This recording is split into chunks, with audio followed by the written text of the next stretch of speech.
Welcome to KSS சமையல். இன்றைக்கி நம்ம KSS சமையலில் எப்படி ஆனியன் கேப்சிகம் ஃபிஷ் ஃப்ரை பண்ணுறதுன்னு பார்க்கலாம் வாங்க. இப்போ நம்ம ஃபிஷ்ஷை மேரினேட் பண்ணுறதுக்கு கொஞ்சம் ஃபிஷ் எடுத்து அது நல்லா சின்ன சின்னதாக கட் பண்ணி வச்சுக்கோங்க. இப்போ இது கூட 1 spoon fish fry masala, 1 spoon turmeric, அப்புறமேலு 1 டீஸ்பூன் உப்பு போட்டு நல்லா கலக்கி வச்சுக்கோங்க. இப்போ இது ஒரு 20 மினிட்ஸ் மேரினேட் ஆகட்டும். நம்ம இப்போ மேரினேட் பண்ணி வச்சுருக்கிற ஃபிஷ் எல்லாம் ஒரு பாத்திரத்தில் கொஞ்சம் எண்ணெய் ஊற்றி நல்லா ஃப்ரை பண்ணி வச்சுக்கோங்க. பேனில் 1 ஸ்பூன் ஆலிவ் ஆயில் ஊற்றிக்கோங்க. 1 டீஸ்பூன் சீரகம் போட்டுக்கோங்க. இப்போ சீரகம் கொஞ்சம் பொரிஞ்சோனையுமே வெங்காயம் போட்டுக்கோங்க. இப்போ இது கூட 1 டீஸ்பூன் உப்பு போட்டுக்கோங்க.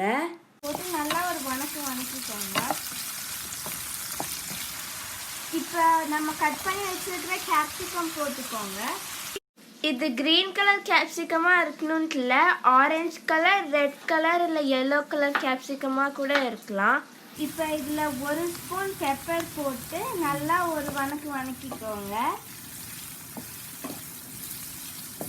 இப்போ எல்லா பெப்பருமே நல்லா கலங்கணும், நல்லா வணக்கிக்கோங்க. இப்போ ஒன்றா இந்த ஃபிஷ் ஃப்ரை பண்ணி வச்சுருக்க ஃபிஷ் ஒன்றா இதில் வச்சுருங்க.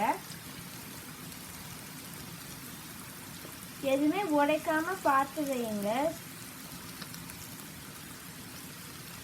இப்போ இது ஜென்ட்லாக ஒரு பார்த்து நல்லா கலக்கி விடுங்க, எதுவுமே உடையாத மாதிரி.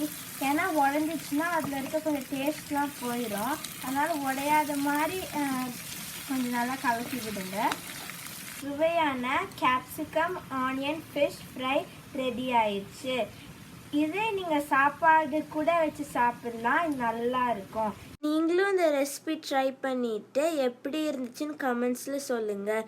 உங்களுக்கு இந்த வீடியோ பிடிச்சிருந்துச்சுன்னா KSS சமையலுக்கு சப்ஸ்கிரைப் பண்ணுங்கள்.